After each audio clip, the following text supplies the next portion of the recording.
실제 OECD는 이렇게 보고서를 통해 관세 전쟁의 불확실성이 최고조에 이르고 있다라고 지적을 하고 있습니다. 특히 어떤 부분에 걸쳐서 불확실성이 더 많이 진전될까? 실제 선진국이나 신흥국이나 할 것 없이 소비자 심리가 많이 얼어붙었어요. 그러면 결과적으로 관세 전쟁으로 인해서 이런 수출 의존도가 높은 신흥국에 대해 관세를 높게 부과하는 과정에서 기업들은 수출길이 막히고, 그러면 도래하는 채권을 변제할 능력이 없어요. 이게 뭐죠? 위기죠. 이런 게 위기죠. 특히 불확실성을 가져다주는 여러 부문별 요소들이 있겠지만 유독 무역 환경, 유독 이 수출입 거래라는 관점에서는 더더군다나 그 불확실성이 비교도 안 되게 높은 거예요. 그러니까 지금 IB가 미국 경제를 나름 심각하게 전개될 수 있다라고 상정하고 있는 거예요. 지금으로서는 뭐 큰 경제 위기 혹은 뭐 거대한 강한 경기 침체 이 정도까지는 아닐지라도 미국 경제가 상당 부분의 성장 둔화가 나타날 수 있다라고 IB는 진단하고 있는 것입니다. 그 밖에 여러 가지 남은 변수들이 또 어떻게 적용될지 모르니만큼 그만큼 세계 경제가 지금 아슬아슬하다, 크리티컬 정처다 라고 다시 한번 표현해 볼 수 있을 것 같습니다. 한국 경제는 어떨까요? 한국 경제는 종전 전망치가 2.0%였는데 1.0%로 하향 조정했습니다. 26년도 2.1%로 전망하다가 1.4%로 낮춰 잡은 거예요. 그만큼 한국 경제의 조정폭이 가장 크고요.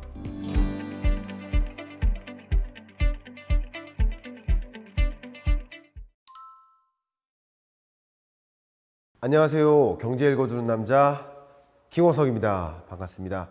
OECD가 경고의 메시지를 던졌습니다. 신흥국발 경제위기 오는가 하는 대질문이 던져졌습니다.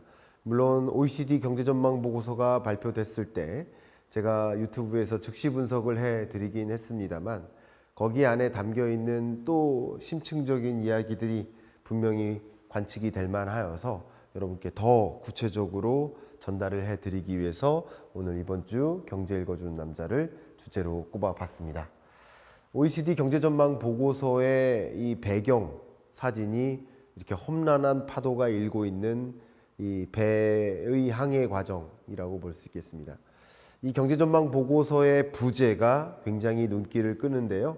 Steering through uncertainty. 굉장히 가득한 이 불확실성 속에서 뚫고 운전을 해야만 하는 이 조타수의 심정을 그린 그 보고서의 모습이지 않나 생각됩니다. 저도 매년 경제전망서를 발간하고 있지만 OECD가 발간한 이 경제전망 보고서에 오늘은 한번 주목을 해보면서 결국 세계 경제가 어떤 험난한 여정에 놓여 있나 진단을 해보지 않을 수가 없습니다. 더군다나 이 OECD 경제전망서의 의미는 트럼프 2기가 시작된 이래로 첫 번째 국제기구의 보고서, IMF, 월드뱅크, OECD 3대 국제기구 중에 첫 번째 경제전망 보고서이기 때문에 이 OECD 국제기구는 어떤 미래를 진단하고 있는지 명확하게 진단하지 않을 수가 없겠습니다. 자, 그러면 한번 하나하나 보도록 하겠습니다. 그때도 보여드렸습니다만 AI가 이렇게 그림을 조타수의 모습을 핸섬하게 표현을 해줬습니다. 근데 이 환경이 어때요? 엄청나게 파도를 쳐요. 이 조타수는 어떻습니까? 어떻게 항해를 해야 될지 앞이 깜깜한 거예요. 앞이. 그게 바로 불확실성인 거죠. 앞이 깜깜해졌다라는 뜻이죠.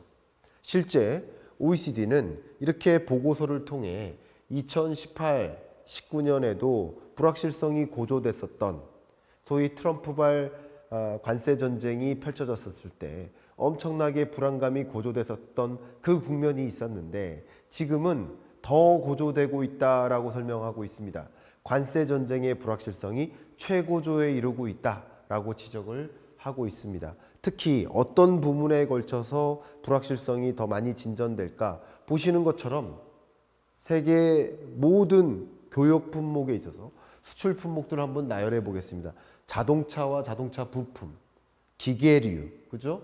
그리고 석유화학 제품, 전자제품, 그죠?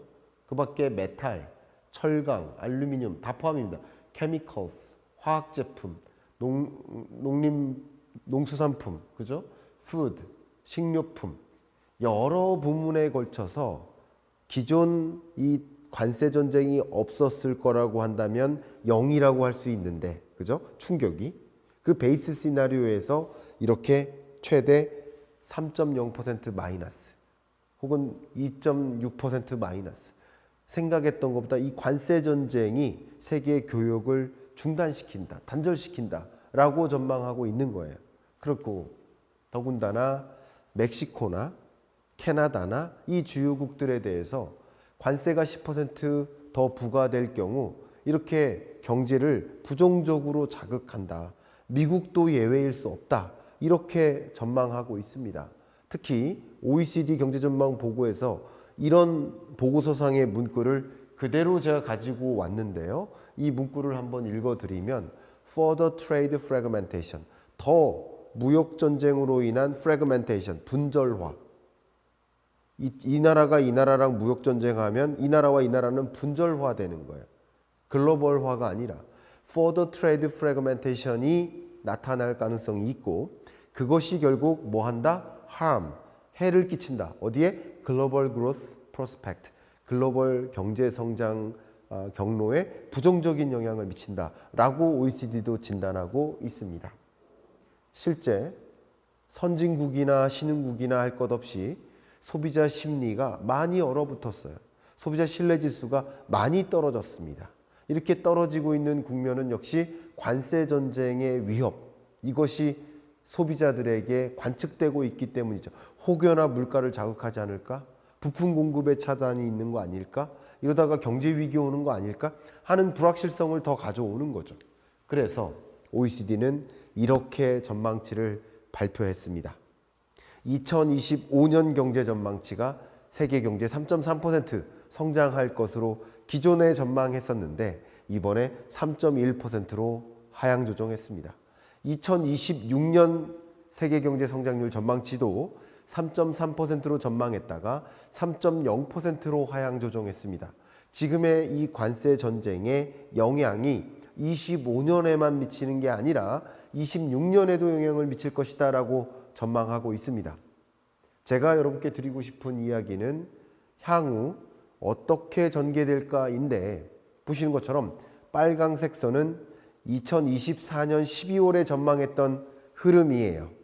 근데 세계 경제가 지금에 이르러서는 이렇게 파랑색처럼 전개된다, 움푹 패인다. 이게 관세 전쟁의 영향인 거죠. 충격인 거죠. 근데 만약에 이 관세 시나리오가 지금 우리가 예상하는 것보다는 살짝 낮게 전개된다면, 이게 과중한 관세 전쟁이 아니라 그냥 경감된 관세 전쟁이 펼쳐진다면 초록색처럼 전개될 수도 있다. 어쨌든 이게 관세 전쟁이 세계 경제 성장 추세에 미치는 영향이라고 이 차이값을 계산하면 도움이 되겠죠. 세계 경제, 그러면 정말 경제 위기 옵니까? 제가 계속 말씀드리지만 경제 위기로 현재로서는 진단하면 안 된다. 보시는 것처럼 세계 경제가 3.2, 3.1, 3.0%, 그러니까 세계 경제의 평년 성장률 대략 3.67%를 밑도는 국면이 계속된다. 저성장 고착화되는 거예요. 2020년 팬데믹 경제 위기 왔었던 그때랑은 모습이 다르죠. 제가 누누이 보여드리고 강조하고 있습니다만 자료를 보시는 것처럼 G20 국가 혹은 월드 세계 경제 성장률이 작년보단 올해가 둔화되고 또 올해보다 내년이 둔화되는 저성장 고착화로 전망하고 있는 거예요. 그런데 OECD가 뭐라고 기조적으로 문구상에 발표를 했습니까? Global growth is projected to moderate.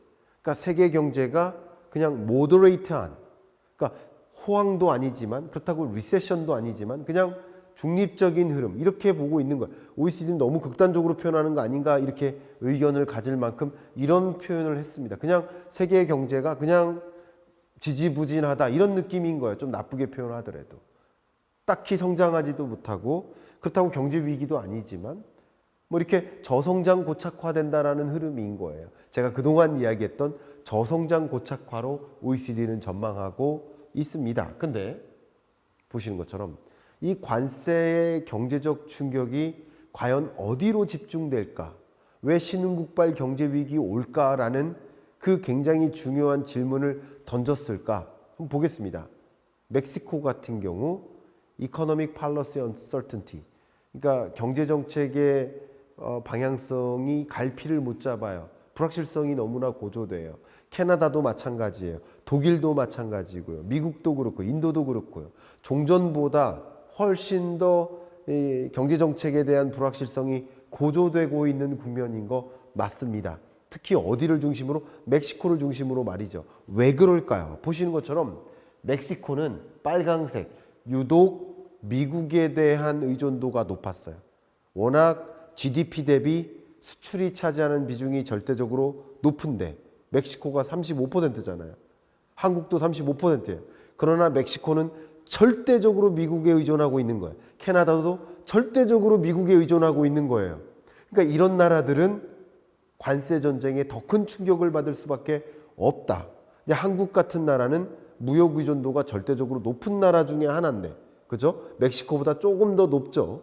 근데 미국에 대한 의존도는 상대적으로 낮은 거예요. 캐나다와 멕시코에 비하면. 그러나 캐나다와 멕시코가 극단적인 것이지, 캐나다와 멕시코를 제외하면 우리나라만큼 미국에 의존적인 나라가 현재 없는 거예요. 또 미중 패권 전쟁이 전개되는데 미국이 중국에 대해서 높은 관세를 부과하고 있다라고 한다면 역시 중국에 대한 의존도를 보세요. 우리나라만큼 중국에 대한 의존도가 높은 나라가 없잖아요. 그러니까 미국과 중국에 대한 의존도를 같이 생각해 본다면, 또 캐나다와 멕시코에 대한 의존도까지 같이 더해 본다면 우리나라의 경우에는 이 관세의 경제적 충격이 상당 부분 작용될 수 있겠다라고 가정하는 게 맞지 않을까요? 바로 그겁니다. 자, 그러면 이 관세 전쟁의 충격, 결국 캐나다와 멕시코에 대한 조정폭이 절대적으로 높습니다. 보세요. 캐나다는 종전 전망치가 1.2%였어요. 근데 이번에는 전망치가 마이너스 1.3%예요. 2.5%나 하향 조정했습니다. 또 캐나다는요, 종전 전망치가 2.0이었어요. 올해 수정 전망한 게 0.7%예요. 조정폭이 1.3%나 하향 조정했습니다. 그러니까 멕시코와 캐나다의 경제적 충격이 집중된다라는 것입니다. 그리고 또 이어서 어떤 나라가 집중된다? 안타깝지만 한국이다. 한국도 종전 전망치가 2.1이고 이번 전망치가 1.5니까 0.6%포인트나 하향 조정한 겁니다. 굉장히 강한 하향 조정인 거죠. 관세 전쟁의 충격, 경제적 충격이 멕시코, 캐나다, 한국 순으로 작용할 것이다 라는 전망인 것입니다. 그런데 여기까지는 OECD라는 국제기구의 성격상 OECD 회원국들을 집중적으로 분석하고 또 G20 국가들을 집중적으로 분석하는 경향이 있어요. 방금 보여드렸던 이런 자료들 있죠. 이런 자료들, 또 이런 자료들 다 G20 국가들이에요. 그런데 이 G20 국가는 나름 경제 규모도 큰 나라들이잖아요. 선진국 범주에 있는 나라들이잖아요. OECD 회원국들이잖아요. 근데 그렇지 않고 관세 전쟁의 어떤 스피로버 이펙트, 어떤 영향으로 인해서 특히 불안하게 전개될 나라들은 멕시코와 같은 신흥국뿐만 아니라 그 밖에 다른 신흥국들 없을까? 우리는 들여다봐야 됩니다. 그래서 제가 다른 자료를 가지고 확인해 봤더니 GDP 대비 수출 비중이 절대적으로 높은 나라들 나열해 보니까 베트남, 말년, 헝가리, 체코 이런 나라들입니다. 이런 나라들이 유독 GDP 대비 수출 비중이 높아요. 한국도 34%로 굉장히 높은 나라인데 우리 한국과는 비교가 안 될 만큼 높은 나라들이 있습니다. 다 대부분 뭐예요? 신흥국들입니다. 자, 그러면 이 신흥국들이 유독 미국과의 관세율 차이가 얼마나 나나 본 겁니다. 왜요? 미국은 뭐 한다고 했습니까? 상호 관세를 도입하겠다. 보편 관세를 도입하겠다. 이런 표현들 계속했잖아요. 그러면 상호 관세가 도입된다면 인도가 미국에 대해서 관세를 예를 들어서 13% 부과하고 있으면 미국도 인도에 대해서 13% 동등한 관세를 부과할 거야. 터키가 미국에 대해서 12% 관세를 부과하고 있으면 미국도 터키에 대해서 12% 동등한 관세를 부과할 거야. 이게 상호 관세의 개념이잖아요. 그러면 미국과 이 관세율의 격차를 보면 인도가 유독 커요. 터키가 유독 커요. 브라질, 아르헨티나, 태국, 베트남, 남아공 이런 나라들이 유독 커요.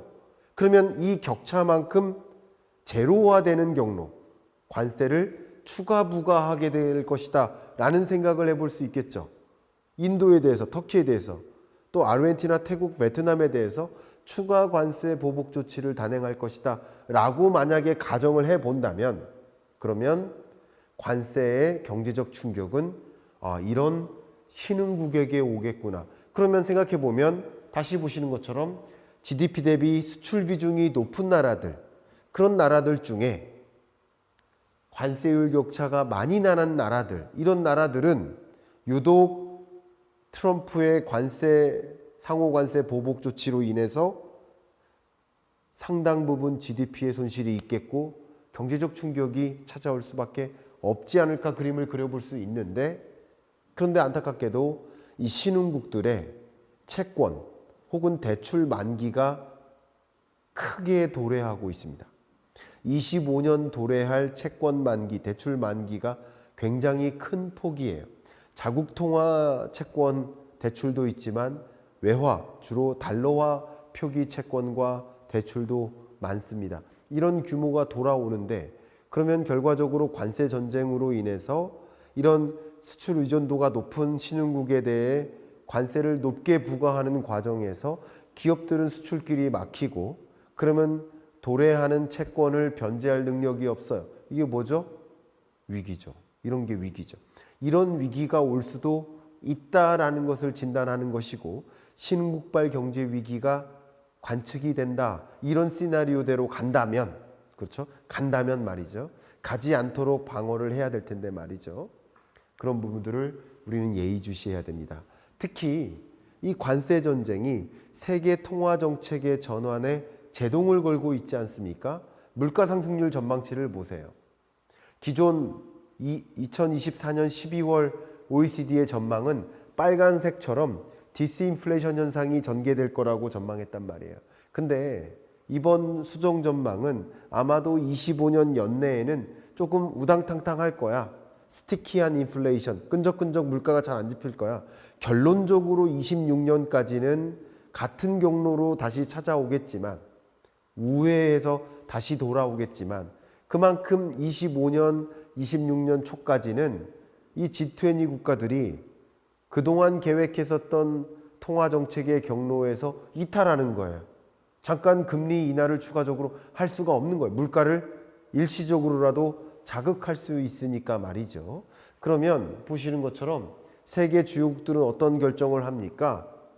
금리 인하를 멈추는 거죠. 가장 대표적인 나라가 미국이죠. 2024년에는 금리 인하를 단행했는데 2025년에는 금리 인하 없다. 금리 인하 중단설에 동의를 하고 있는 겁니다. OECD는. 세계 주요국들도 마찬가지예요. 유로존 금리 인하를 적극적으로 해왔지만 지금부터는 추가 금리 인하를 단행하기가 좀 어렵지 않느냐라고 판단을 하고 있는 거예요. 통화정책 전환에 제동을 거는 거예요. 그러니까 만기는 도래되고 통화정책 전환을 제대로 하지 못하면 높은 금리로 또 대출을 상환하고 하는 일이 벌어지니까 기업들은 부담을 가질 수밖에 없겠죠. 그러면 이렇게 신흥국발 만약에 안 좋은 경로를 가정해 보는 거예요. 몇몇 신흥국들이 만약에 경제 위기 상황에 놓이면, 굉장히 유명한 표현인데 멕시코발 경제 위기, 그걸 뭐라고 합니까? 테킬라 이펙트라고 합니다. 데킬라가 뭡니까? 이 선인장에서 추출한 추출물을 가지고 술을 만든 멕시코 전통술 아니겠습니까? 우리나라는 막걸리나 소주가 있듯이, 그죠? 멕시코에는 데킬라가 있는 거예요. 그러니까 데킬라 경제 위기가 찾아오니까, 그러니까 멕시코죠. 멕시코 경제 위기가 찾아오니까, 혹은 그 밖에 다른 신흥국들의 경제 위기가 찾아오니까, 그 경제 위기가 마치 술에 취해서 다른 옆에 사람으로 전이 되듯, 취기가 옆에 사람으로 전이 되듯, 그 경제 위기가 다른 나라들로 전이 되는 효과가 있을 수 있다. 테킬라 이펙트죠. 비슷한 사태가 IMF 외환위기, 아시아 외환위기, 한 나라에서 경제 위기가 발생하니까 다른 나라들로 경제 위기가 전이되는 일이 있을 수 있죠. 그럼 정말 이런 경제 불안, 금융 불안 이런 것들이 다른 나라들로 전이되는지, 실제 이런 나라들이 경제 위기에 놓이게 되는지, 많은 기업들이 정부가 부채 상환 능력이 떨어지게 되는지 이런 것들을 지켜보시고, 그런 경제 위기나 이런 것들이 있을지 먼저 보시고, 있다면 그것이 결과적으로 다른 옆에 나라들로 전이되는지, 그렇게 된다면 많은 분들이 걱정하는 세계 경제 위기 올 수도 있는 겁니다. 없다고 가정할 수는 없는 거죠. 지금으로서는 경기가 저성장 고착화되는 것으로 전제하겠지만, 이런 몇몇 신흥국들이 하나하나 쓰러지게 되면 경제 위기, 세계 경제 위기급으로도 전개될 수 있겠다. 그런 부분들에 대한 고찰이 필요하고 우리는 그것을 예의주시해야 되겠다라는 OECD의 엄중한 경고였습니다. 안녕하세요. 경제 읽어주는 남자 김원석입니다. 반갑습니다. 여전히 트럼프의 행보가 세계 경제를 불안하게 만들고 있습니다. 은행들이 긴장하고 있다. 은행들이 미국 경제 또 세계 경제에 대한 전망이 부정적으로 나오다 보니까 은행들이 이렇게 대응하면 안 되겠구나. 기존의 대응, 예를 들어서 적극적으로 대출해 주거나 하면 안 되겠구나. 위험 관리에 나서야 되겠구나 라는 판단을 할 수 있겠죠. 특히 은행들 입장에서 굉장히 중요하게 예의주시하고 있는 변수가 바로 금리인데, 미국의 스태그플레이션 오는가라는 그 질문에 대해서 스태그플레이션 올 수 있다라고 판단하는 경향들이 있는 것 같습니다.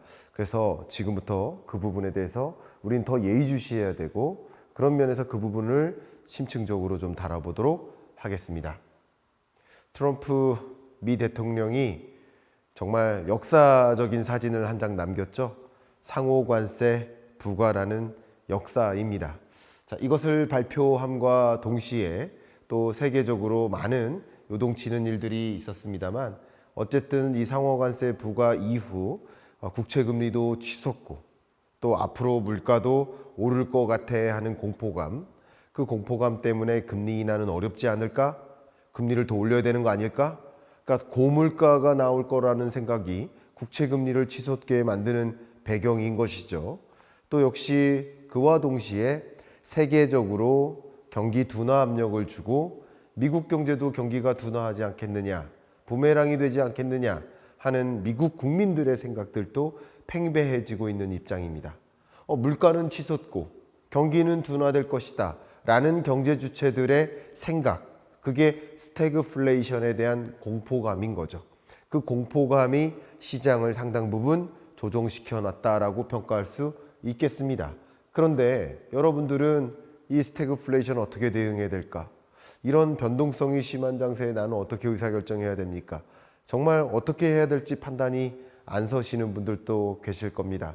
그런 관점에서 제가 지금부터는 특히 은행들은 어떻게 미국 경제를 보고 있는지, 은행들은 정말 스태그플레이션 온다라고 진단하는지, 은행들 입장에서 여러분께 다양한 이야기들을 전달해 드려보도록 하겠습니다. 기존에도 제가 2025년 경제전망서를 통해서 미국 경제에 대한 전망치를 제시해 놨고, 또 트럼프 이정령 시대가 시작되면서 그러면 트럼프 시대에는 어떤 행보를 보일 것인가 가늠해야 된다. 그게 세계 경제, 미국 경제, 또 한국 경제에 어떤 영향을 줄지를 판단하는 시간이 되기를 바란다 하는 마음에서 이 책을 또 발간했었는데, 이 책의 기초에서 여러분께 더 추가적인 설명 드려보도록 하겠습니다. 불확실성이 최고조에 이릅니다. 전반적인 경제정책의 불확실성, 뭐가 어떻게 될지 잘 모르겠다 하고 느끼는 이 시장 참여자들의 두려움, 공포감, 그게 역사적으로 봤을 때도 이보다 더 극단적으로 치솟은 적은 없었다라고 평가할 수 있겠죠. 팬데믹 경제 위기 때도 극단적으로 불확실성이 고조됐었는데, 그거는 비교도 안 되게, 글로벌 금융위기도 비교도 안 되게 정말 극단적으로 치솟은 불확실성의 시대라고 평가할 수 있겠습니다. 그런데 특히 불확실성을 가져다주는 여러 부문별 요소들이 있겠지만 유독 무역 환경, 유독 이 수출입 거래라는 관점에서는 더더군다나 그 불확실성이 비교도 안 되게 높은 거예요. 트럼프 일기 때를 생각해 보세요. 2017년 시작을 해서 18, 19, 20년 3년 동안 미중 무역 전쟁을 펼쳐왔는데 그때의 불확실성은 비교도 안 되는 만큼 지금 치솟은 상황입니다. 바로 이런 불확실성을 회피하고자 주식시장에서 이탈하는 것이고 그게 소위 말하는 지금의 자본시장을 가져온 것이 아닌가 평가해 볼 수 있겠죠. 미국 실효 관세율을 보세요. 미국이 역사적으로 1900년대, 1800년대부터 시작해 보시면 역사적으로 다시 약 100년 만에, 100년도 넘게 120년 만에 찾아온 실효 관세율입니다. 이 높게 치솟은 실효 관세율이 이런 불확실성을 야기한 것이다라고 먼저 평가해 드릴 수 있을 것 같습니다. 불확실성이 어떤 부분에 걸쳐서 더 최고조에 이르는지를 좀 비교적으로 말씀드리면 아까 보여드렸던 것처럼 전반적인 불확실성이 있고 그중에 대외 거래 부문에서의 불확실성이 유독 크다라고 말씀드렸죠. 보시는 것처럼 나머지 요소들은 그닥 물론 불확실성의 정도가 심각하게 높은 건 맞아요. 그런데 그 어떤 때랑 비교를 해봐도 이번만큼 무역에 있어서의 대외 거래에 있어서의 불확실성이 더 고조된 적은 없다라고 평가 내릴 수 있기 때문에 그만큼 이 불확실성의 이유는 트럼프발 관세 전쟁이다라고 평가해 볼 수 있겠죠. 그러면 이런 불확실성 하에 어떤 변화가 내 앞에 전개될까? 제가 그런 이야기를 설명드리기에 앞서 다소 기초적인 그 경제 통계 설명을 잠깐 드려보도록 하겠습니다. 왜냐하면 제가 이 상관관계와 또 변동계수라는 설명을 좀 드려야 될 것 같아요. 이게 무슨 말이냐? 자, 설명 잠깐 드리겠습니다. X축은 교육 수준이에요.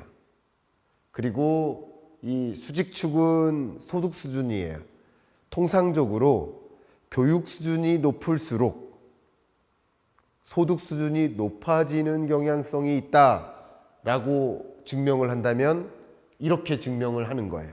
그 상관관계가 이런 빨간색의 상관관계가 있다라고 상관계수를 측정하는 과정이 그 통계 분석이라고 볼 수 있겠습니다. 그런데 여러분 교육 수준이 높지 않다 하더라도 소득 수준이 높은 경우들이 있지 않느냐, 그런 경우를 제가 이 빨간색으로 크게 표시를 해놨습니다.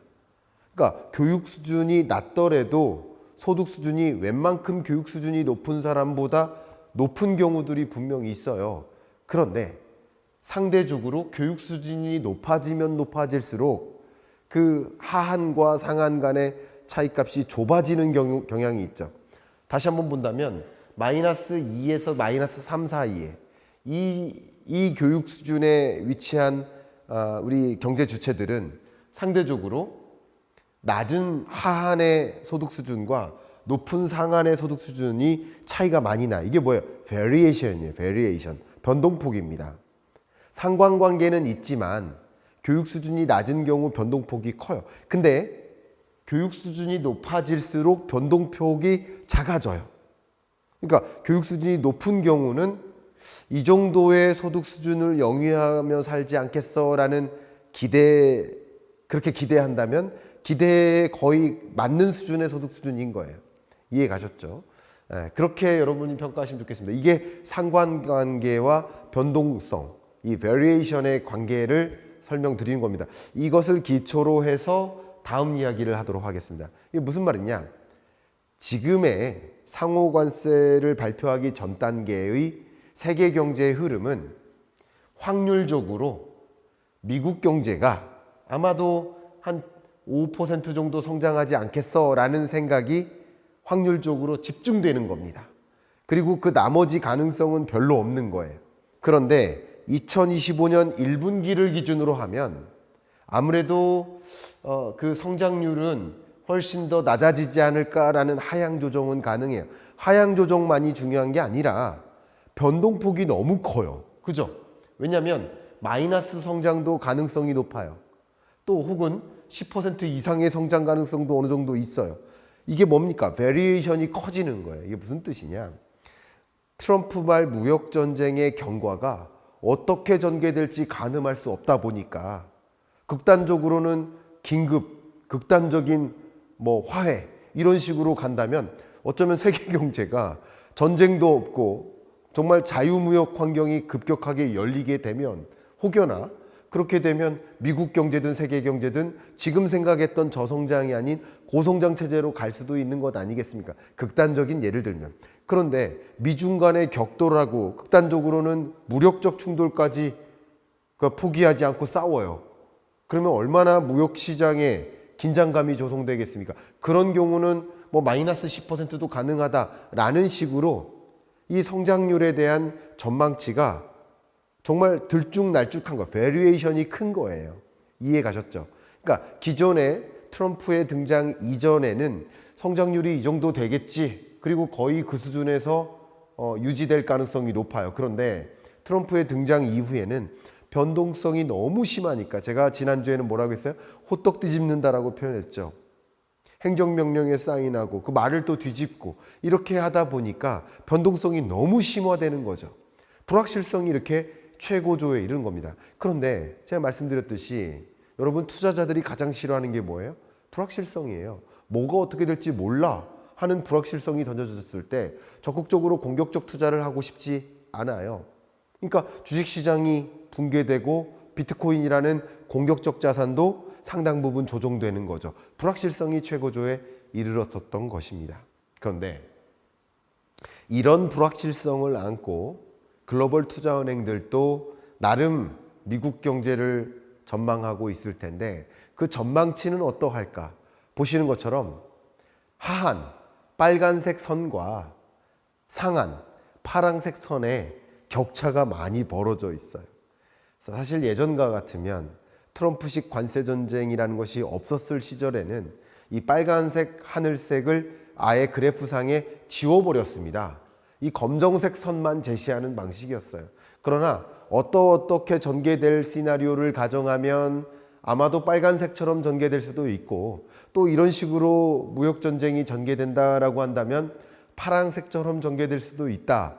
이렇게 극단적인 베리에이션이 커지는 거예요. 변동성이 커지는 겁니다. 이런 불확실성하의 경제 전망은 시나리오를 세 개를 다 제시하고 이럴 때는 이런 흐름이야, 이럴 때는 이런 흐름이야 라고 제시하는 게 맞겠죠. 어쨌든 미국 경제를 봤을 때 극단적으로는 마이너스 성장세에 들어가고 특히 25년 3분기부터 마이너스 성장세에 진입할 수도 있다라는 글로벌 투자은행 IB가 진단을 하고 있는 겁니다. 평균적으로. 물론 극단적으로 좋은 케이스라고 한다면 미국 경제는 역시 예외야, 아무 이상 없어, 조정도 없어 라고 생각하는 하늘색처럼 전개될 수도 있겠죠. 무역 전쟁이 어떻게 전개되는지를 지켜봐야만 합니다. 그러나 어쨌든 글로벌 투자은행들이 미국 경제를 바라봤을 때 어느 정도의 소프트 랜딩이라 하더라도, 어느 정도의 경기 둔화라 하더라도 경기 둔화 현상이 나타날 수밖에 없지 않을까라고 평가하고 있습니다. 그러니까 베이스라인은 검정색인 겁니다. 미국의 경기 둔화, 성장 둔화가 나타날 것이다 라고 IB는 전망하고 있다. 이렇게 의견을 드리겠습니다. 은행들은 역시 미국 경제를 전망함에 있어서 실업률 전망을 빼놓을 수가 없습니다. 보시는 것처럼 실업률의 최저 수준, 이게 가장 좋은 시나리오인 거죠. 실업에는 아무 문제가 없다. 미국 경제는 계속 양호하다. 굉장히 좋게 흘러간다. 최저 실업률의 전망은 4.1 수준을 유지할 것이다 라는 전망입니다. 근데 만약에 미중 무역 전쟁이 격화하고 관세 전쟁이 정말 세계적으로 격화되는 양상으로 간다면 미국 경기가 강하게 침체를 보이고 강한 이런 경기 침체 상황에서는 실업률이 치솟을 수 있어서 3분기 정도에는 5%를 초과할 수도 있다. 25년 2분기 기준 실업률이 4.5%를 초과하는 일을 배제할 수 없다라고 IB는 전망하고 있는 겁니다. 그러나 가장 기본이 되는 시나리오라고 말씀드린다면 실업률이 점차 상승해서 25년 말쯤에는 4.5%를 기록할 수 있다라고 가정하는 거예요. 이 한 분기의 실업률이 4.5%니까 세 달 중에 어떤 달은 4.5를 넘는 실업률이 있을 수도 있죠. 또 어떤 달은 4.5를 밑도는 실업률이 있을 수도 있죠. 이렇게 실업률이 4.5라는 기준선을 초과한 채 올라갈 수도 있다. 이런 것은 미국 경제로서는 심각하게 받아들일 만한 실업률이다. 그러니까 지금 IB가 미국 경제를 나름 심각하게 전개될 수 있다라고 상정하고 있는 거예요. 지금으로서는 뭐 큰 경제 위기 혹은 뭐 거대한 강한 경기 침체 이 정도까지는 아닐지라도 미국 경제가 상당 부분의 성장 둔화가 나타날 수 있다라고 IB는 진단하고 있는 것입니다. 뭐 저의 전망도 중요할 수 있겠고 또 다른 국제 기구들의 전망도 중요할 수 있겠지만 은행이 어떻게 보고 있는지를 지금 평가하자라는 말씀을 드려보는 겁니다. 또 중요한 게 뭐예요? 경기 판단을 했다면 물가에 대한 판단도 중요하죠. 글로벌 투자은행 IB들은 미국 물가에 대해서 이렇게 예의주시하고 있습니다. 최저 수준의 하한 물가 상승률은 근원 물가 기준입니다. 근원 PCE 물가 상승률이 2.7% 수준에서 2.6, 2.7%로 하향 안정화될 수 있다라고도 봅니다. 그런데 극단적으로 물가 상승률이 다시 치솟는다면 4.5, 4.6%로까지도 갈 수 있다. 이것은 말 그대로 인플레이션을 야기할 수도 있다라고 상정하고 있는 거예요. 어찌어찌 나쁘게만 전개된다면.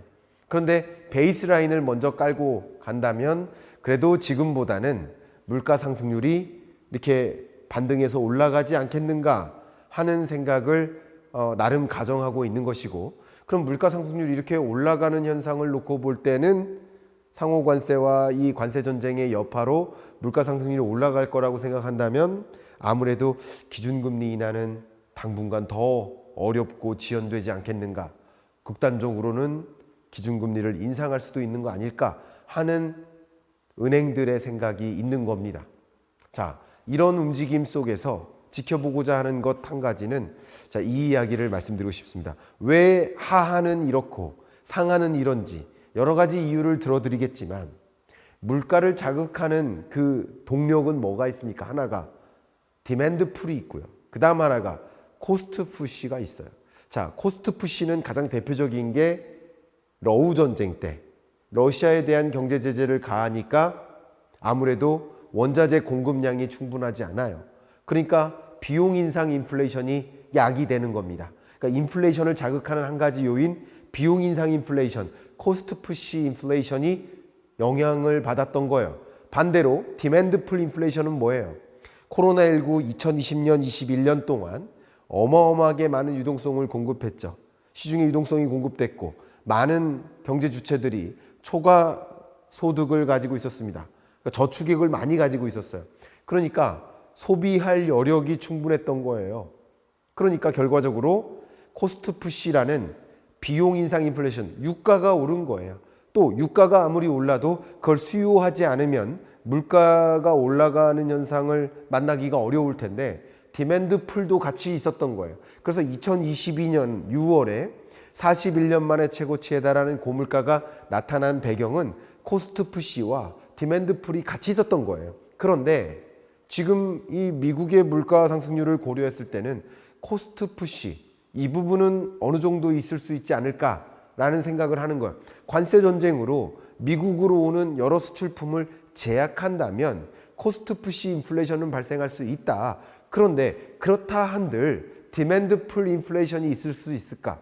올라간 가격의 제품을 적극적으로 수요시킬 수 있을까? 그만큼의 미국 경제의 건전성이 뒷받침될까? 그건 아니라는 거예요. 그런 관점에서 이 인플레이션이 정말 고조되는 이런 그림을 그려볼 수는 없지 않을까라는 생각을 하고 있는 것입니다. 자, 그러면 이제 더 구체적으로 이 IB가 본 미국 경제는 보신 것처럼 실질 생산 면에서 중국도 독일도 EU도 미국도 모두 다 모두 다 실질 생산이 줄어들 거라고 생각해요.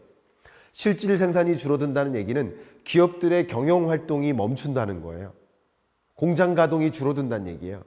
그러면 아무래도 각종 원자재, 원유, 전기, 뭐 각종 원자재나 부품이나 수요가 줄어든다는 이야기죠. 이것은 어떤 영향이에요?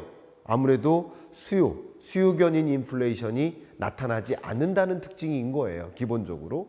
그런데 반면에 실질 물가에 미치는 영향, 관세 조치로 인해 미국에는 물건이 제약적으로 들어오고 아무래도 미국에는 비용 인상 인플레이션, 코스트 푸시 인플레이션이 발생하지 않겠는가라고 판단하는 거예요. 그런데 중요한 것은 미국을 제외한 나머지 나라는 어떤 일이 벌어집니까? 과잉 생산이 일어나는 거죠. 미국으로 철강을 수출하지 못해요. 미국으로 알루미늄을 수출하지 못해요. 그러면 그 생산된 철강 가격은 어떻게 됩니까? 떨어지겠죠. 글로벌 철강 가격은 떨어지는 거예요. 그리고 심지어 과잉 생산된 그 철강 알루미늄을 어떻게든 팔아야 될 거 아니에요. 그러면 그 철강을 싸게 사줄 때를 찾아서 공급하는 거예요. 과잉 공급이 있을 때는 가격이 싸지는 이유가 그겁니다. 그러니까 미국을 제외한 나머지 나라의 경우에는 글로벌리 오히려 실질 물가 상승률을 둔화시킬 수도 있다. 바로 이런 것들이 작용되기 때문에 미국에는 일시적인 비용 인상 인플레이션이 작용하더라도 수요가 같이 맞물리기 어렵기 때문에 이게 일시적으로 끝날 수 있고, 또 한 가지는 미국을 제외한 그 밖에 나머지 나라들의 경우에는 글로벌 인플레이션이 오히려 둔화되기 때문에 미국에서 더 그런 원자재나 부품을 적극적으로 비싼 것들을 수요하지 않는다.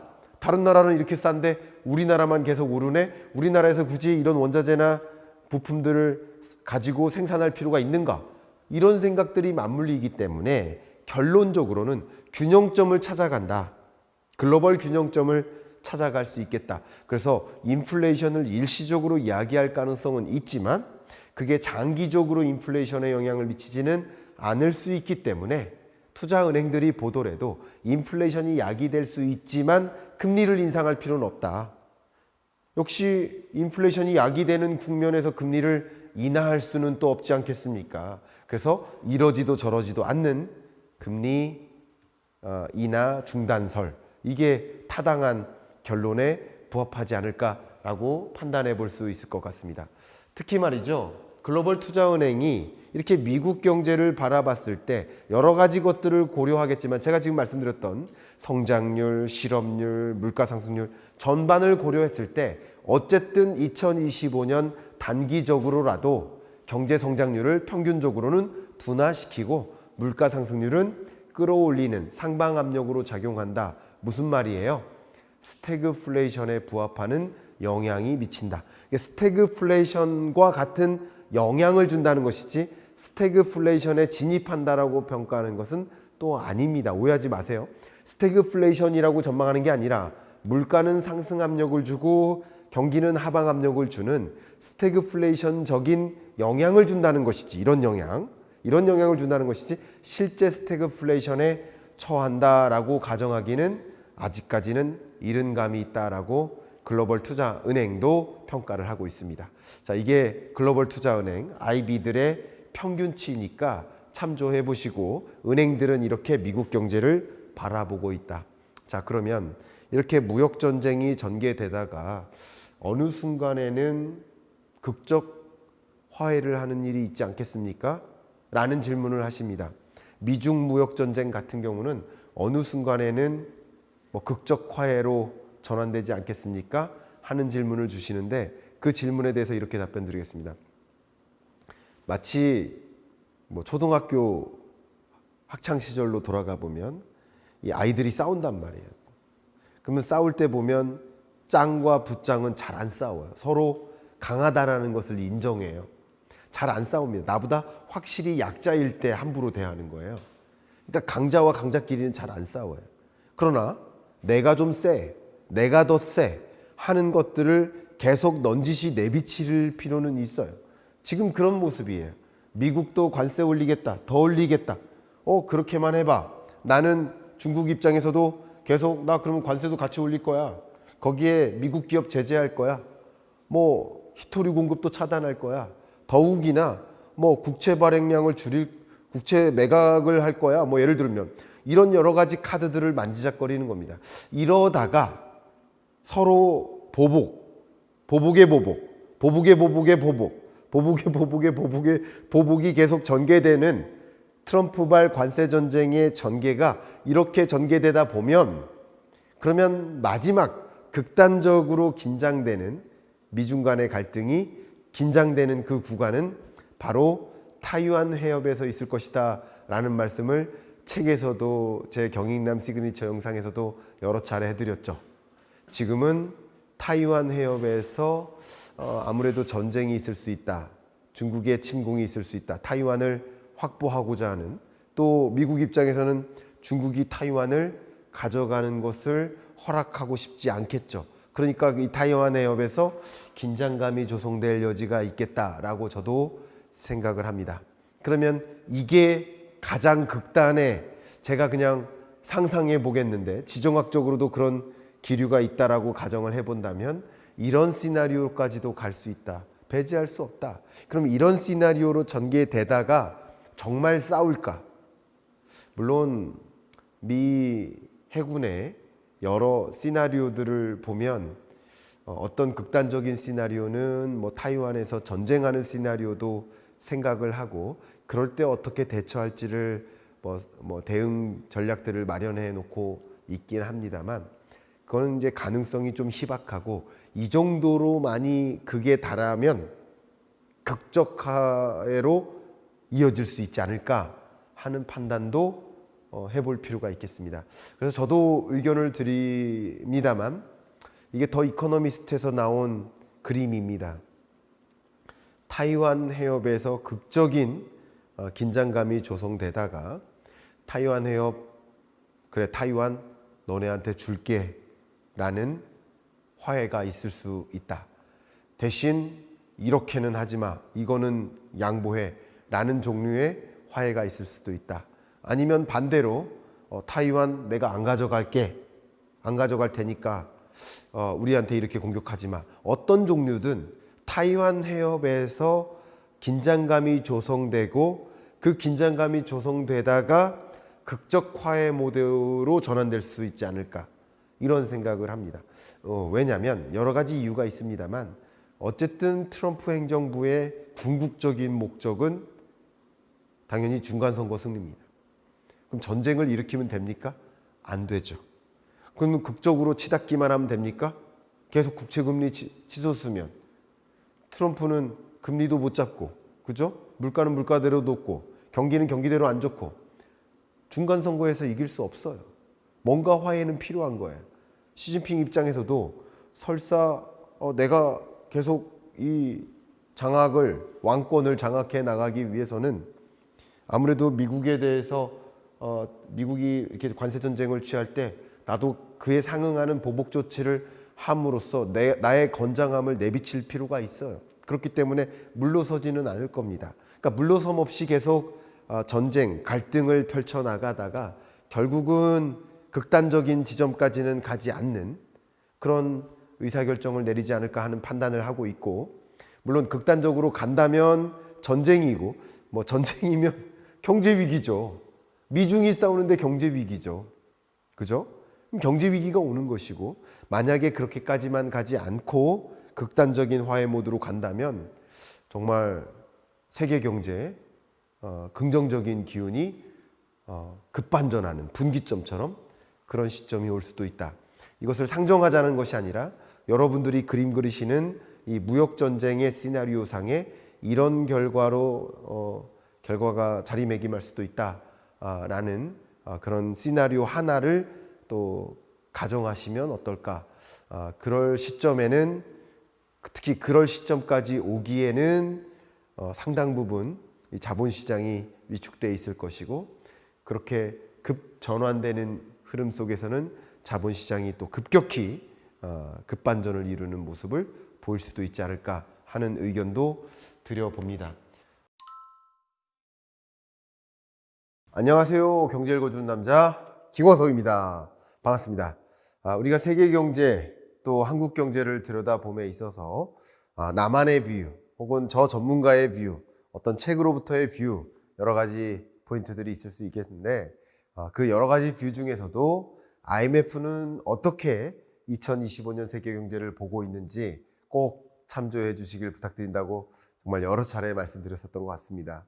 특히 지금 트럼프가 이끌고 있는 이 관세 전쟁이 과연 대공황을 불러올 것인가, 세계 경제 위기를 불러올 것인가, 이런 질문들도 정말 많이 갖고 계신데 IMF는 지금 세계 경제를 또 한국 경제를 어떻게 보고 있는지 지금부터 한번 달려가 보도록 하겠습니다. 트럼프가 마치 지구본이 놀이기구인 줄 아나 봐요. 자기 나라도 아니면서 왜 이렇게 많은 나라들을 괴롭히고 있는지 모르겠습니다. 이렇게 지구를 혹은 세계 200여 개 나라를 혼자서 뒤 흔들고 있는 모습이다. 좀 배 좀 집어넣어라, 이런 말 해주고 싶은 마음인데요. 저도 2025년 경제전망서를 통해서 2025년 경제가 저성장 고착화될 겁니다 라고 말씀드렸었는데, 역시 월드 이코노믹 아웃룩 IMF의 경제전망 보고서에서도 저성장 고착화임을 다시 한번 강조해주고 있습니다. 특히 이 세계경제 전망 보고서에 부제로 깔려있는 이 critical juncture, 이 단어가 굉장히 눈에 띄는데요.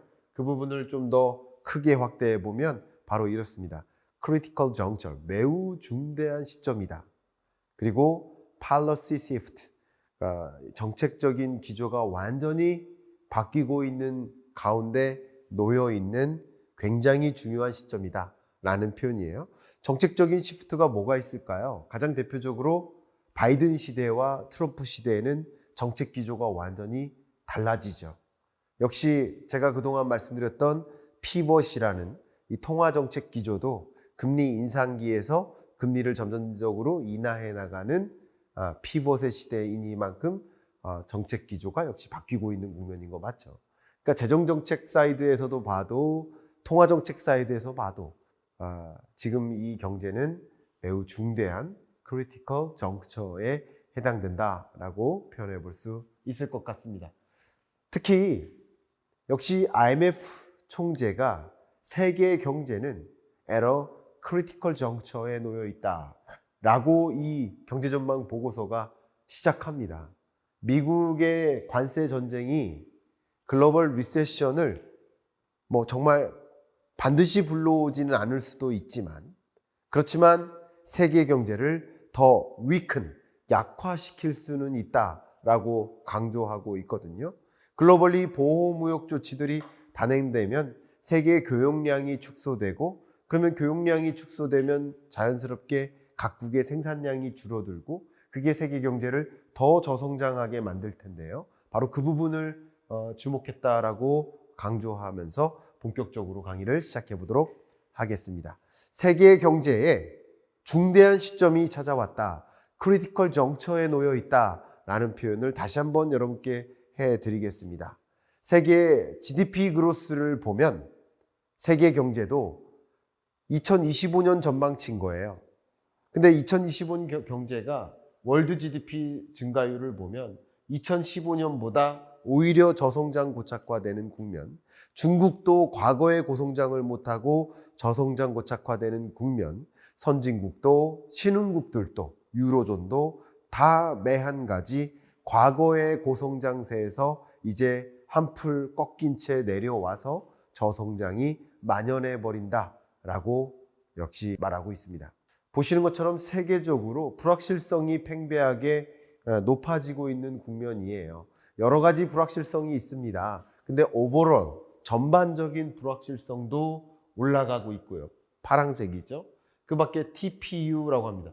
TPU 같은 경우도 주로 트레이드 팔러시, 이 통상 정책의 불확실성도 고조되고 있고요. 이코노믹 팔러시 언서텐티, 그게 바로 EPU인데 여러 가지 기준으로 봐도 세계 경제가 굉장히 혼란스럽고 불확실성이 가중되고 있는 모습이다라고 평가를 하고 있습니다. 제가 어떻게 표현했냐면, 불확실성은 마치 여러분이 100km로 빠르게 달리고 있는 차를 운전하고 있단 말이에요. 근데 갑자기 안개가 자욱해져요. 그럼 같은 속도를 유지하면서 달릴 수 있을까요? 아니죠. 이제 잠깐 멈추거나 속도를 많이 줄여야 되죠. 그래야 사고가 안 나죠. 그러니까 불확실해지는 것은 안개가 자욱해진다라는 것과 유사하고, 그렇게 안개가 자욱해지는 국면에는 어쩔 수 없이 속도를 줄여야만 합니다. 그게 세계 경제가 더 저성장 고착화되게 만드는 것이라고 표현해 볼 수 있겠죠. 세계 경제 성장률로 보아도 그렇지만 글로벌 아웃풋 갭으로 보아도 소위 세계 경제가 평년에 혹은 잠재적으로 성장할 만한 그 성장치를 아예 밑돌고 있고, 코로나19 팬데믹은 그럴 만한 외재적 충격이 있었다라고 가정할 수 있겠지만, 그것으로부터 정상적인 국면으로 거의 점진적으로 돌아오고 있었는데 다시 25년 들어서 내려오고 있는 국면이다라고 해석을 해볼 수 있을 것 같습니다. 세계 경제가 정말 중대한 시점이다 라고 강조할 수 있는 이유는 그 아웃풋 갭이라는 면에서 보면 정말 많은 나라가 0이라는 그 평균선이라고 해볼게요. 0이라는 지점으로부터 보통 내려와 있는 거예요. 대부분의 나라가. 그런데 인플레이션 디비에이션 같은 경우는 0이라는 지점으로부터 껑충 대부분 올라가 있죠. 특히 이 앞단에 있는 나라들, 폴란드라든가 브라질이라든가 멕시코라든가 이런 종류의 나라들은 결국 성장률은 주춤한데 물가 상승률은 아직도 너무나 높은 이미 스태그플레이션 상황에 놓여 있는 경우들이 있다. 이만큼 지금부터 어떤 식으로 정책 기조를 가져가느냐, 어떻게 정책을 대응하느냐, 이게 중요한 기로에 놓여져 있는 순간이다라고 IMF는 강조를 하고 있는 모습입니다. 자, 그러면 미국은 왜 아직도 잘 나가는 겁니까? 미국 예외주의 이제 꺾인 거 아닙니까? 이런 달러 패권도 점차 위축되고 있는 거 아닙니까? 라는 말씀을 많이들 하시는데, 그럼에도 불구하고 아직까지 다른 나라들의 성장세의 흐름에 비하면 미국 경제는 여전히 예외가 되고 있다. 세계 경제는 저성장 고착화되고 있는데 나머지 나라들은 저성장 고착화의 대표적인 샘플인데 미국의 경우에는 여전히 나름의 고성장을 하고 있다라고 평가를 하고 있습니다. 한번 보시면 미국 같은 경우는 2020년 팬데믹 때, 팬데믹이 없었다면 사실 이렇게 점선처럼 경제가 성장했었을 텐데 팬데믹으로 인해서 움푹 패였던 거죠. 빨간색처럼. 그리고 2025년에는 오히려 그 밑으로 밑돌지 않고 이 점선을 웃돈 채 계속 움직이고 있어요. 그러니까 솔리드 페이스가 바로 이거예요. 로버스트하다고 표현하는 게 바로 이거예요. 바로 그런 겁니다. 연준이 그렇게 평가하고 있죠. 근데 중국 같은 경우는 코로나19의 충격을 경험했죠. 그리고 회복은 되고 있으나 과거에 코로나19 이전 수준으로 돌아가지는 못하고 있는 모습이다. 2025년은 2024년보다 그 격차가 더 벌어지는 모습이다. 역시 미중만 비교해봐도 미국은 예외임을 확인할 수 있죠. 그 밖에 다른 나라들 한번 볼까요? 유로존 보세요. 역시 코로나19 충격, 2025년 관세전쟁의 충격, 브라질 같은 경우도 코로나19의 충격, 미미하나마 관세전쟁의 충격, 2024년보다는 그 기준선보다 벌어지죠. 바로 그겁니다. 또 다른 나라들 볼까요? 선진국 권역들을 총체적으로 보겠습니다. 보시는 것처럼 전반적으로 코로나19의 충격, 그리고 역시 2025년 관세전쟁의 충격, 또 신흥개도국들을 볼게요. 그러나 이 신흥개도국 중에는 중국과 브라질을 앞에 보여드렸으니까 중국과 브라질을 제외한 나머지 신흥개도국들을 보여드리는 겁니다. 참고적으로 AE는 Advanced Economies, 선진국을 뜻하고요. EMDE는 Emerging Market and Developing Economies, 신흥개도국을 뜻합니다. 둘 다 앞에 보여드렸던 미국, 유로존을 제외한 선진국, 역시 신흥국들도 중국과 브라질을 제외한 나머지 신흥개도국들을 중심으로 보여드리고 있는데, 역시 GDP 성장률이 과거와 같은 흐름을 유지하지 못하는, 코로나19 충격으로부터 회복되지도 못한 채 다시 또 다른 관세전쟁의 충격을 경험하고 있는 것이다. 그러니까 세계적으로 경제가 어렵고 저성장 고착화가 되고 있는 가운데 미국은 아직까지도 예외가 되고 있다라는 것은 틀림이 없는 IMF의 전망임에 해당된다 의견 드리겠습니다. 그 밖에 가장 대표적인 사례를 들어드리면 왜 이렇게 미국만 예외가 됩니까? 그 이유를 말씀드리려면 또 수시간이 걸리겠죠. 그러나 한 가지 단적인 근거를 드리겠습니다. 세계적으로 Foreign Direct Investment, 해외 직접 투자 유입액이 대부분 24년 들어 꺾이는데 대부분. 그런데 미국의 경우에는 치솟습니다. 그러니까 지금 24년까지도 바이든 행정부가 IRA 칩스법 등을 가동하면서 미국의 공장 져라, 미국에 투자하라 라고 유인을 해왔고 25년에도 관세전쟁을 선포한 이래로 많은 무역협상국으로 지정한 국가들이 그래요, 관세 면제해 주세요, 우리 미국에 더 투자할게요, 이런 입장의 제스처를 취하는 나라들을 중심으로 해외 직접 투자 유입액이 더 늘어나는 국면인 거예요. 그러니까 미국만 예외가 되는 이유는 어쩌면 자국에 투자했을 자금을 혹은 미국이 아닌 그 밖에 다른 나라에 투자했을 자금을 미국으로만 몰빵하다시피 움직이니까 미국은 상대적으로 예외가 되는 것이다 라고 말씀을 드려보고 싶습니다. 자, 이런 기본적인 기조에서 세계 경제 어떻게 IMF는 전망하는지 요약적으로 말씀드려보도록 하겠습니다.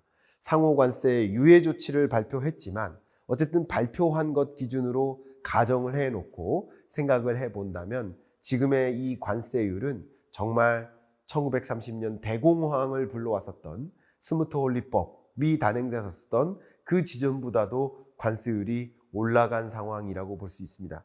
그러니까 대공황 오는 거 아닙니까? 이렇게 생각하시는 분들도 상당 부분 계시긴 하죠. 그런데 세계 경제 성장률의 흐름을 놓고 봤을 때 2020년 팬데믹 경제 위기가 찾아왔었고 그리고 기저효과에 따른 나름의 반등이 있었죠. 그 다음에. 그러나 그 이후 세계 경제는 3.5, 3.3, 3.3 이렇게 저성장 고착화되고 있는 거예요.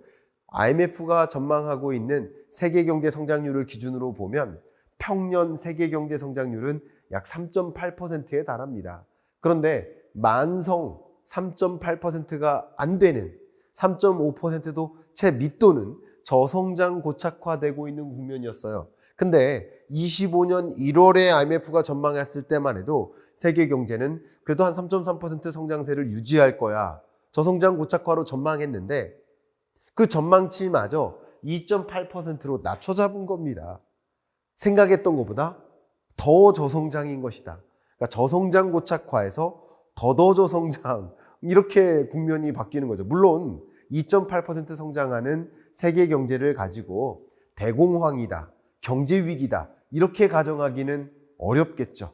저성장이라고 현재까지는 칭하는 것이 맞겠다 이렇게 의견을 드리고 가혹하기나마 너무 어려운 경제다라고 말씀드리겠습니다. 다만 이 200여 개 나라의 가중평균을 내린 이 성장률, 가중평균 성장률이 2.8%라고 한다면 몇몇 국가는 마이너스 성장하기도 하고 몇몇 국가는 더 심각한 저성장을 하기도 하겠죠. 그런 면에서 몇몇 국가의 경제 위기고 몇몇 국가의 경기 침체인 건 맞지만 세계 경제가 평균적으로 경기 침체다 혹은 경제 위기다라고 단정하기는 어렵지 않을까, IMF의 해석을 있는 그대로 여러분께 전달해 드려보고자 합니다.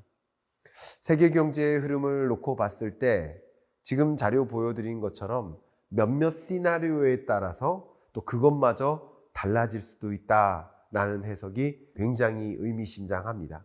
보시는 것처럼 세계 경제는 글로벌 다이버전스가 이어지고 있습니다.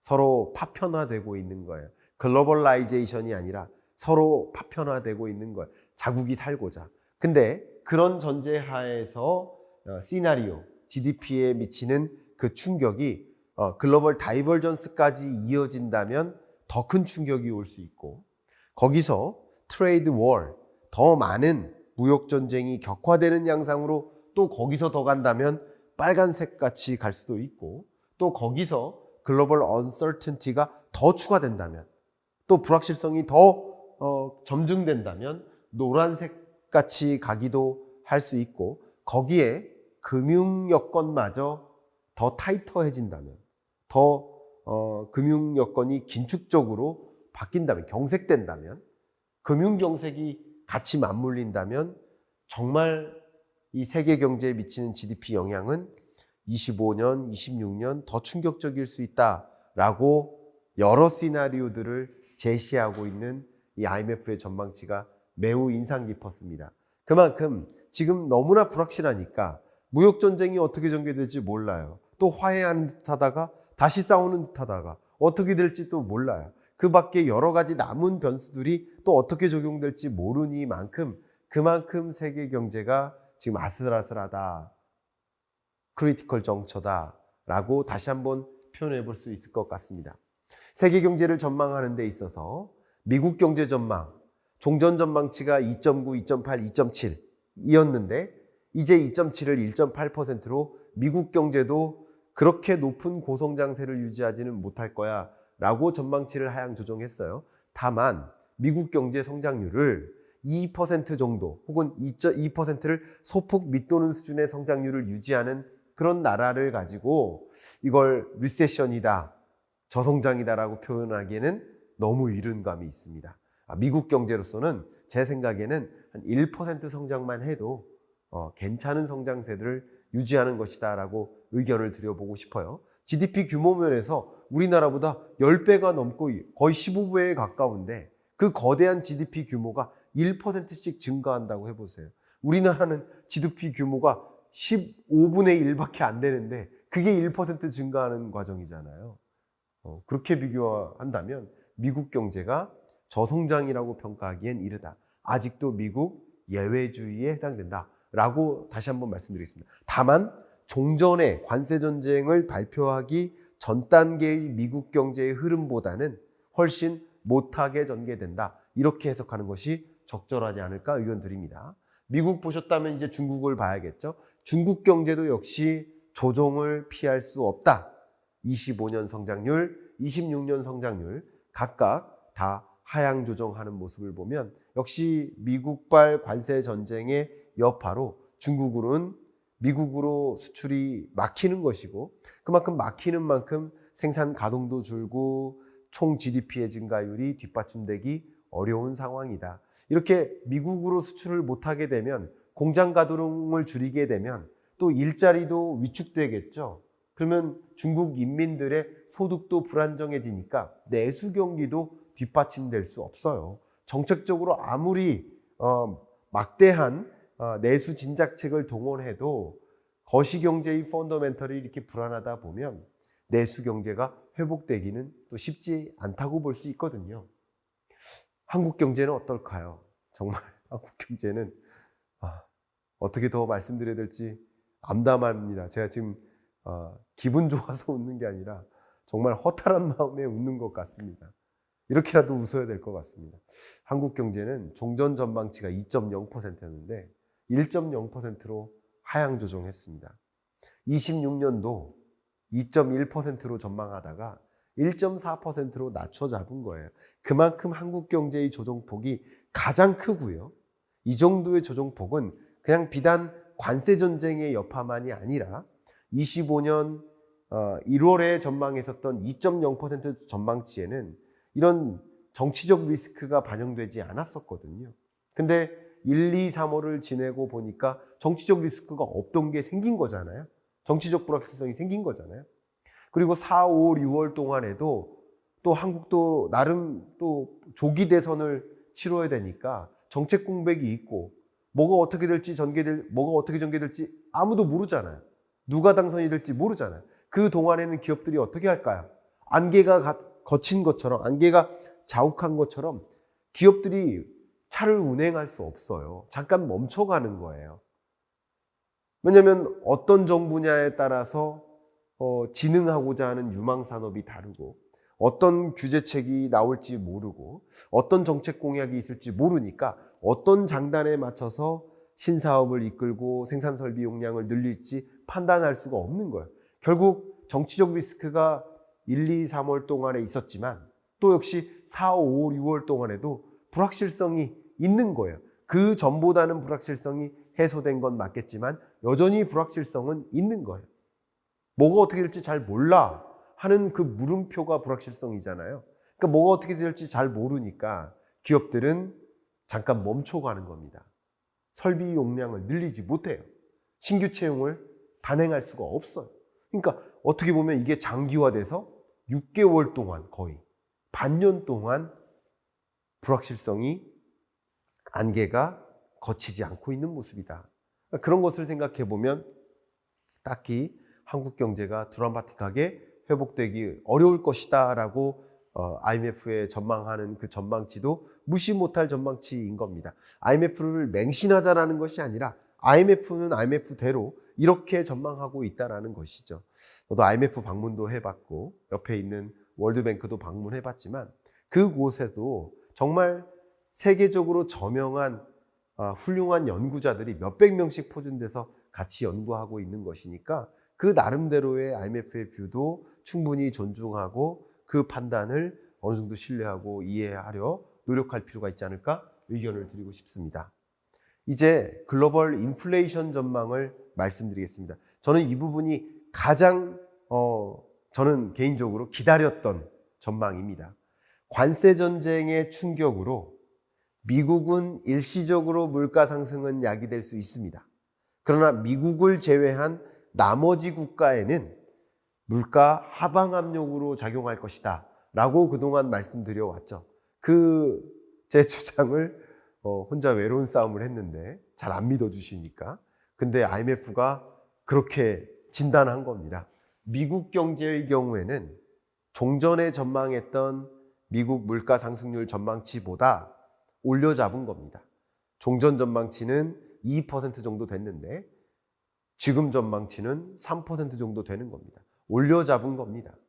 그리고 나머지 국가들은 종전 전망치보다 낮춰잡고 있죠. 왜 그럴까요? 아주 간단하게만 생각해 보면 미국으로의 수출이 막히는 거예요. 제동이 걸리는 거예요. 관세 장벽이니까요.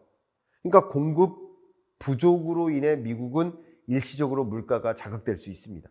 근데 나머지 국가들은 과잉 공급이 된다고요. 과잉 공급이 되니까 전반적으로 가격이 떨어질 수 있겠죠. 더욱이나 세계 전반에 걸쳐서 성장 둔화가 야기되니까 생산 줄죠, 소비 줄죠, 고용 줄죠, 투자 줄죠. 그럼 이게 결국 총 원자재나 부품이나 완제품에 대한 수요 감소에 해당되니까 이것은 수요는 감소하고 공급은 과잉하니까 미국을 제외한 나머지 국가들에는 물가 하방 압력으로 존재합니다.